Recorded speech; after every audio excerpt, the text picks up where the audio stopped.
Hello guys, তোমাদের সকলকে স্বাগত জানাই আমাদের YouTube channel dreams of success সফলতার স্বপ্নে তোমাদের সকলকে স্বাগত জানাই। তো বন্ধুরা, আজকের এই ভিডিওটির মাধ্যমে আমরা আলোচনা করব বেশ কিছু গুরুত্বপূর্ণ জেনারেল নলেজের প্রশ্ন উত্তর নিয়ে। তো আজকে এটি হচ্ছে আমাদের সেট নম্বর 2। এর আগে আমরা একটি সেট নিয়ে আলোচনা করে দিয়েছি, তোমরা যদি না দেখে থাকো অবশ্যই দেখে নেবে, কারণ এই সমস্ত প্রশ্ন উত্তরগুলো কিন্তু ভীষণভাবে গুরুত্বপূর্ণ তোমাদের আগামী ডাব্লিউবিপি কনস্টেবল স্পেশালি। তো অবশ্যই তোমরা ভিডিওটি শেষ পর্যন্ত দেখবে এবং প্রত্যেকটা প্রশ্ন নিজেরা প্রথমে উত্তর দেওয়ার চেষ্টা করবে, তারপরে আমাদের সাথে মিলাবে। তো চলো শুরু করা যাক আজকের এই ভিডিওটি। তো এখানে প্রথম কোশ্চেনটি দেখতে পাচ্ছ, কাইজার ই হিন্দ কাকে বলা হতো? কাইজার ই হিন্দ কাকে বলা হতো? তোমরা রাখবে কাইজার ই হিন্দ নামে পরিচিত ছিলেন আমাদের মহাত্মা গান্ধী। অপশন সি এখানে সঠিক উত্তর। Next, servant of India society কে প্রতিষ্ঠা করেছিলেন? সার্ভেন্ট অফ ইন্ডিয়া সোসাইটি কে প্রতিষ্ঠা করেছিলেন? তো এখানে সঠিক উত্তরটি আমাদের হয়ে যাবে option C, Gopal Krishna Gokhale servant of India society প্রতিষ্ঠা করেছিলেন। নেক্সট, অনিলা দেবী ছদ্মনামে কে পরিচিত ছিলেন? তো অনিলা দেবী ছদ্মনামে লিখতেন বা পরিচিত ছিলেন কে? এখানে সঠিক উত্তরটি হবে অপশন সি, শরৎচন্দ্র চট্টোপাধ্যায় অনিলা দেবী ছদ্মনামটি ব্যবহার করতেন।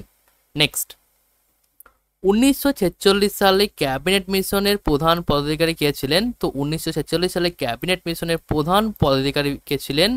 এখানে সঠিক উত্তরটি হবে আমাদের sir Lord Pethick Lawrence. Lord Pethick Lawrence ছিলেন 1946 সালে ক্যাবিনেট মিশনের প্রধান পদাধিকারী। নেক্সট, দীনবন্ধু মিত্রের নীল দর্পণ গ্রন্থটি ইংরেজিতে অনুবাদ করেছিলেন কে? তো দীনবন্ধু মিত্রের নীল দর্পণ নাটকটি ইংরেজিতে অনুবাদ করেছিলেন Michael Madhusudan Dutta. Option B এখানে আমাদের সঠিক উত্তর। নেক্সট, হুতম প্যাঁচা ছদ্মনাম কে পরিচিত ছিলেন? হুতম প্যাঁচা ছদ্মনামে কে পরিচিত ছিলেন বা এই ছদ্মনামটি কে ব্যবহার করতেন? তো হুতম প্যাঁচা ছদ্মনামটি ব্যবহার করতো কালীপ্রসন্ন সিং, বিখ্যাত একটি ছদ্মনাম। অপশন সি এখানে সঠিক উত্তর। নেক্সট, ভারতের ক্রীড়া প্রশিক্ষক অর্থাৎ কোচদের সর্বোচ্চ পুরস্কার কোনটি? তো ভারতের কোচদের দেওয়া হয় সর্বোচ্চ পুরস্কার যেটি, সেটা হচ্ছে আমাদের দ্রোণাচার্য পুরস্কার। দ্রোণাচার্য পুরস্কারটি হচ্ছে ক্রীড়া প্রশিক্ষকদের দেওয়া হয়, এটি সর্বোচ্চ পুরস্কার। নেক্সট, 1928 সালে বারদৌলি সত্যাগ্রহ আন্দোলনের নেতা কে ছিলেন? তো বারদৌলি সত্যাগ্রহের আন্দোলনের নেতা কে ছিলেন 1928 সালে? তো মনে রাখবে সর্দার বল্লভভাই প্যাটেল ছিলেন বারদৌলি সত্যাগ্রহ আন্দোলনের নেতা। তো এই বারদৌলি সত্যাগ্রহ আন্দোলনে কিন্তু বল্লভভাই প্যাটেলকে সর্দার উপাধি দেওয়া হয়েছিল। নেক্সট, নিম্নবর্ণিত কোন পদাধিকারী ভারতের রাষ্ট্রপতি দ্বারা নিযুক্ত হন? ভারতের রাষ্ট্রপতি কর্তৃক নিযুক্ত হন কে নিম্নের মধ্যে? তো এখানে দেখো অ্যাটর্নি জেনারেল অফ ইন্ডিয়া, তারপরে comptroller and audit general of India, রাজ্যের রাজ্যপাল রয়েছে। তো এর মধ্যে সঠিক উত্তর কোনটি হবে? তো এখানে সঠিক উত্তর হবে অপশন ডি, উপরের সবাইকেই কিন্তু রাষ্ট্রপতি নিযুক্ত করে থাকেন। নেক্সট, নীলগিরির উচ্চতম শৃঙ্গের নাম কি? নীলগিরি পর্বতের উচ্চতম শৃঙ্গের নাম হচ্ছে দোদা-বেতা। দোদা-বেতা হচ্ছে নীলগিরির সর্বোচ্চ শৃঙ্গের নাম।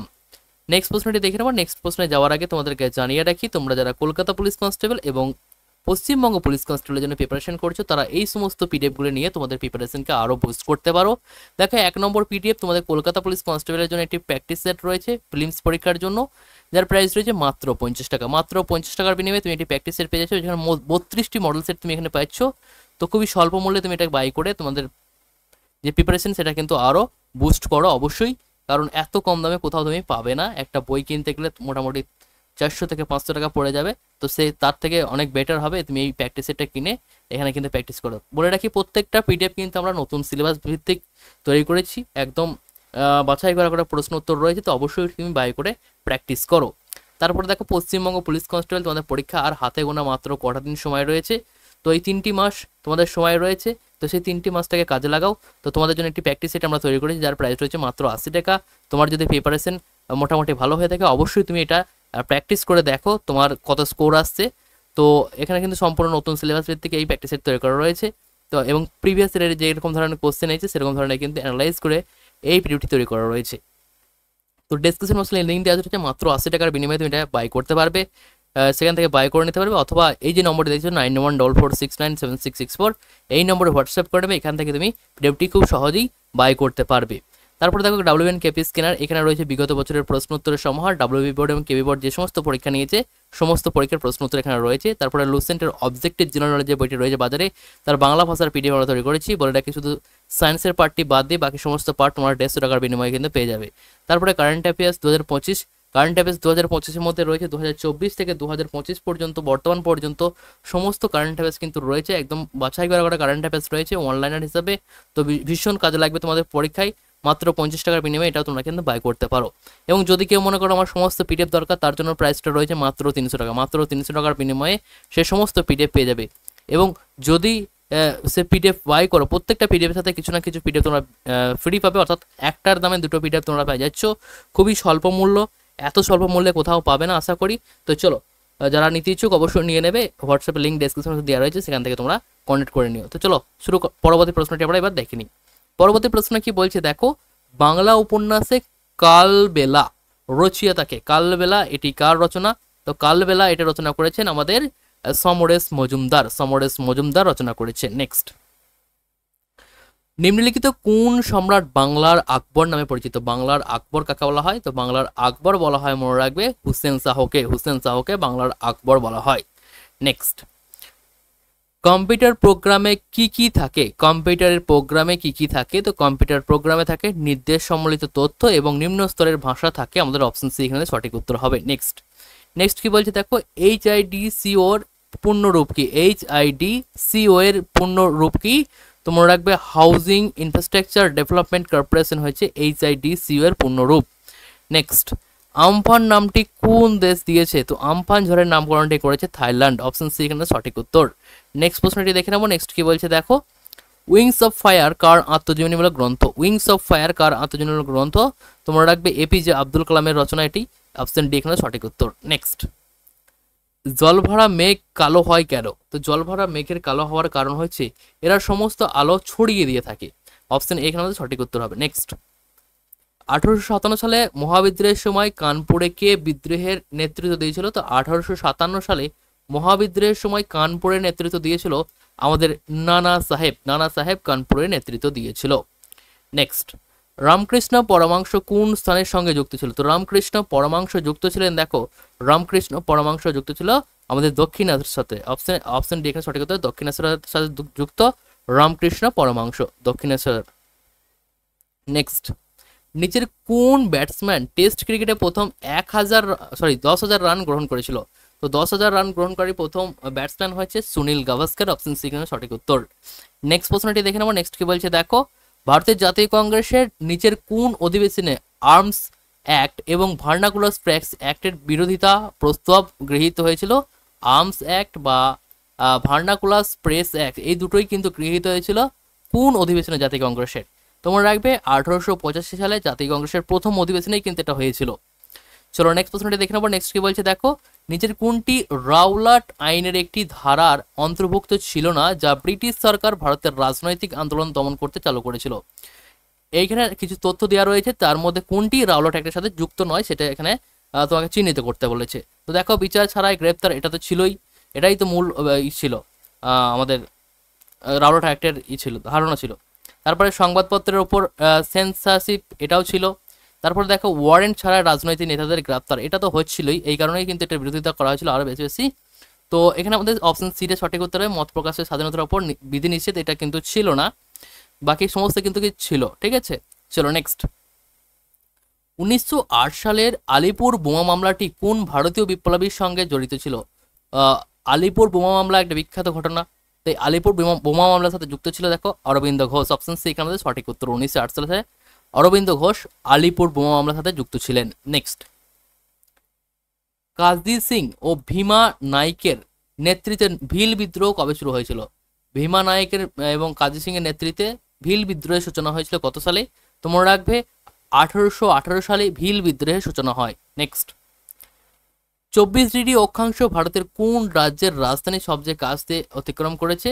তো 24° অক্ষাংশ ভারতের যে রাজ্যের রাজধানীর সবচেয়ে কাছ দিয়ে অতিক্রম করেছে সেটি হচ্ছে আমাদের ভোপাল। মধ্যপ্রদেশের রাজধানী ভোপালের কাছ দিয়ে এটা গেছে। নেক্সট, উদ্ভিদের মূলের কোন গঠনগত কার্যকারী সমস্যাটি গ্যাস বিনিময়ে বাধা সৃষ্টি করবে কিন্তু জলের শোষণে তেমন প্রভাব ফেলবে না?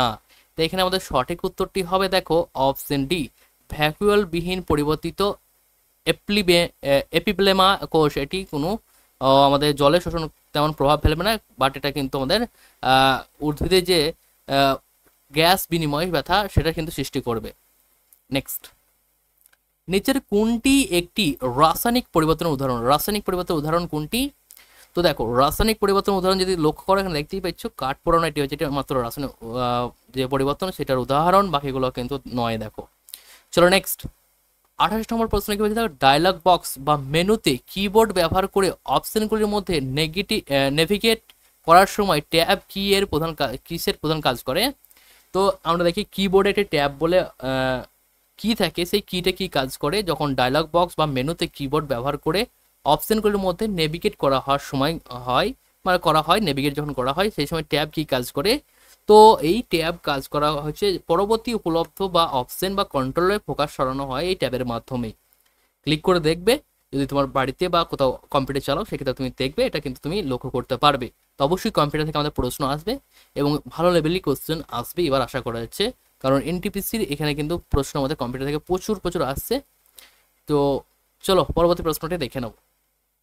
দক্ষিণ ভারতীয় মন্দিরের স্থাপত্যে গর্ভগৃহের উপর নির্মিত ধাপযুক্ত বা পিরামিড আকৃতির গঠনটির নাম কি? দক্ষিণ ভারতীয় মন্দিরের যে স্থাপত্যের মধ্যে গর্ভগৃহের উপর যে নির্মিত ধাপযুক্ত বা পিরামিডের মতো আকৃতির গঠনগুলির নাম কি? আকৃতির গঠনটির নাম হচ্ছে আমাদের এখানে আমাদের যদি বলা হয় সেটা হবে বিমান। বিমান বলা হয় এই পিরামিডের মতো যে ধাপগুলো রয়েছে সেগুলোকে। নেক্সট, গুপ্ত যুগের রাজনৈতিক ব্যবস্থায় ভুক্তি শব্দটি কি বোঝাতো? ভুক্তি শব্দটি কি বোঝাতো গুপ্ত যুগে? এই ভুক্তি শব্দটি বোঝাতো হচ্ছে প্রাদেশকে। হ্যাঁ, অপশন ডি এখানে আমাদের সঠিক উত্তর। তো এটা কিন্তু এনটিপিসি পরীক্ষায় এসেছিল। চলো নেক্সট, ভারতের সংবিধানের রাষ্ট্র পরিচালনা নির্দেশমূলক নীতি কোন অনুচ্ছেদের 97তম সংশোধনের মাধ্যমে সংযোজিত হয়েছে? ভারতের সংবিধানের রাষ্ট্র পরিচালনা নীতিমালা বা direct principal of state policy কোন অনুচ্ছেদটি 97তম সংবিধান সংশোধনের দ্বারা আয়োজিত হয়েছিল, সংযোজিত হয়েছিল? তো এটি হয়েছিল 43B নং অনুচ্ছেদের দ্বারাই। অপশন বি এখানে সঠিক উত্তর। নেক্সট, ভারতীয় সময় আইএসটি নির্ধারণ করা হয় নিম্নের কোন দ্রাঘিমা রেখা অনুযায়ী? নিম্নের কোন দ্রাঘিমা অনুযায়ী আমাদের ভারতের প্রমাণ সময় ধরা হয়? তো 82 ডিগ্রি 30 মিনিট পূর্ব দ্রাঘিমাকে ধরা হয় আমাদের প্রমাণ সময় বা আইএসটি। নেক্সট, সন্তোষ ট্রফি কোন খেলার সাথে যুক্ত? তো আশা করি সকলেই জানো সন্তোষ ট্রফিটি হচ্ছে আমাদের ফুটবল খেলার সাথে যুক্ত। সন্তোষ ট্রফি ফুটবল খেলার সাথে যুক্ত। নেক্সট, বিশ্ব দুগ্ধ দিবস কবে পালিত হয়? বিশ্ব দুগ্ধ দিবস পালন করা হয় 1 জুন। 1 জুন পালন করা হয় বিশ্ব দুগ্ধ দিবস। নেক্সট, সংবিধানের কোন অধ্যায়ে নির্দেশমূলক নীতি উল্লেখ রয়েছে? তো সংবিধানের যে অধ্যায়ে নির্দেশমূলক নীতি উল্লেখ করা হয়েছে সেটি হচ্ছে পার্ট 4A। অপশন সি এখানে আমাদের সঠিক উত্তর। নেক্সট, মানুষের শরীরে কোথায় ইউরিয়া উৎপন্ন হয়? মানুষের শরীরে কোথায় ইউরিয়া উৎপন্ন হয়? তো আমাদের শরীরে ইউরিয়া উৎপন্ন হয় যকৃতে। অপশন বি এখানে সঠিক উত্তর। নেক্সট, ভারতের কোন রাজ্যে সর্বাধিক রাবার পাওয়া যায়? সর্বাধিক রাবার উৎপন্ন হয় কোন রাজ্যে বা কোন রাজ্যে পাওয়া যায়? এখানে সঠিক উত্তরটি আমাদের কেরল রাজ্যে কিন্তু সর্বাধিক বেশি রাবার পাওয়া যায়। নেক্সট প্রশ্নটি আমরা দেখে নেব। নেক্সট কি বলছে দেখো, সংবিধানের 7ম তফসিল কি কারণে গুরুত্বপূর্ণ? সংবিধানের 7ম তফসিলটি গুরুত্বপূর্ণ হয়েছে কারণ এখানে রয়েছে কেন্দ্র ও রাজ্যের সমূহের মধ্যে ক্ষমতা বন্টনের তালিকার বিন্যাস রয়েছে এখানে। চলো নেক্সট প্রশ্নটি দেখো। নেক্সট কি বলছে দেখো, ঘানা দেশটির পূর্বের নাম কি ছিল? তো ঘানার পূর্ব নাম কি ছিল? তো ঘানার পূর্ব নাম ছিল হচ্ছে গোল্ড কোস্ট। গোল্ড কোস্ট ছিল ঘানার পূর্ব নাম। গোল্ড কোস্ট হচ্ছে ঘানার পূর্ব নাম। চলো নেক্সট প্রশ্নটি দেখে নেবো। নেক্সট কি বলছে দেখো, পশ্চিমবঙ্গের কোন ধরনের কয়লা সব থেকে বেশি পাওয়া যায়? আমাদের পশ্চিমবঙ্গের সব থেকে বেশি যে কয়লা পাওয়া যায় সেটা হচ্ছে আমাদের বিটুমিনাস কয়লা। অপশন সি এখানে সঠিক উত্তর। তো এই ছিল 40টা প্রশ্ন। এবার তোমরা একটা হোমওয়ার্ক রয়েছে সেটা তোমরা দেখে নাও। তো তোমাদের হোমওয়ার্ক আজকের হচ্ছে রোবাস্টা এবং অ্যারাবিকা কোন ফসলের প্রধান দুটি শ্রেণী, এটা তোমাদের আজকে হোমওয়ার্ক থাকলো। এবং এই যে 40টা কোশ্চেন আমরা করলাম সেই 40টা কোশ্চেনের মধ্যে তোমার স্কোর কত হলো সেটা কিন্তু অবশ্যই তুমি কমেন্ট বক্সে কমেন্ট করে জানাবে। আর ভিডিওটি কেমন লাগলো সেটাও কমেন্ট বক্সে জানাবে। যদি ভালো লেগে থাকে তাহলে একটু শেয়ার করে দিও তোমার বন্ধুর সাথে, এবং চ্যানেলটি যদি সাবস্ক্রাইব করে না থাকো অবশ্যই সাবস্ক্রাইব করে নেবে। যারা পিডিএফ নিতে ইচ্ছুক তারা অবশ্যই আমাদের হোয়াটসঅ্যাপে কনেক্ট করে নেবে, সেখান থেকে তোমরা খুব সহজেই পিডিএফগুলি বাই করতে পারবে। ধন্যবাদ ভিডিওটা দেখার জন্য। চলো দেখা হবে নেক্সট ভিডিওতে। তখন ভালো থেকো, সুস্থ থেকো। Thanks for watching.